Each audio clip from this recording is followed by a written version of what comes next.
Ok, je m'appelle Éléonore Vasquez, j'ai 20 ans et je suis en VTH3, donc en 3e année de Bachelor Tourisme.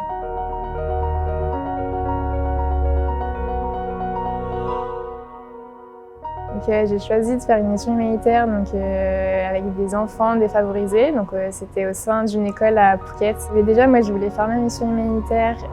Mon IMA cité en Asie et particulièrement en Thaïlande. Je me voyais plus la faire avec des enfants que par exemple avec des immigrés ou des personnes âgées. Les questions qu'on se pose, ça serait plus du coup lié au logement à côté qu'il faudrait trouver, s'il y a des visas à faire. Enfin, voilà, ça serait plus le côté administratif. Personnellement, moi, je ne me suis pas trop posée, je suis plus allée au feeling et puis ça s'est fait naturellement en fait. C'était pas ma première expérience à l'étranger. D'ailleurs, quand on a commencé à chercher, j'étais au Mexique pour faire mon expatriation. L'école forcément nous accompagne parce que voilà, on est quand même très bien suivis. On peut, voilà, si on a des questions, les poser par mail. Ou même si on est sur place, aller directement voir les personnes concernées.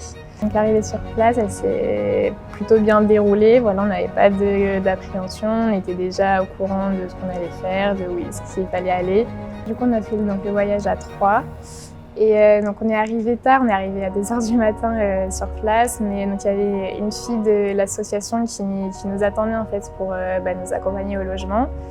Et donc ce qui était bien, c'est que l'association nous fournissait un logement en fait, donc c'était juste à côté de là où on devait travailler.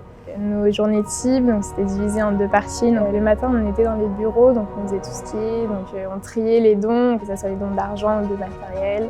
On organisait aussi du coup les activités de la semaine. On pouvait également travailler sur Canva pour promouvoir des événements de l'association. Et donc du coup l'après-midi, on s'occupait de toutes les activités extrascolaires. On avait des activités manuelles, des activités sportives et des ateliers de cuisine. En fait, le but c'est de leur parler en anglais. C'était vraiment de leur faire apprendre cette langue pour que ça soit plus facile pour eux de s'intégrer après dans le monde du travail. Mon souvenir le plus marquant, je dirais, c'était quand il fallait organiser les anniversaires des enfants qui dormaient sur place. Ils ne pouvaient pas rentrer chez eux, soit parce qu'ils habitaient trop loin, ou ils n'avaient pas forcément de famille. Ça se voyait qu'ils étaient contents, qu'ils recevaient leurs cadeaux. C'était vraiment quelque chose de cool à faire. Et cette expérience, elle m'a apporté déjà une ouverture d'esprit.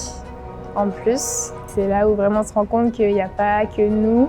Et il y a plein d'autres gens à travers le monde qui ont une vie complètement différente. Ça peut être un atout en plus sur le CV ou même lors de rencontres futures. C'est pas tous les étudiants qui ont la chance de faire une mission humanitaire. Donc je pense que c'est vraiment bien. Et moi par exemple, ça m'a donné envie d'en refaire une plus tard.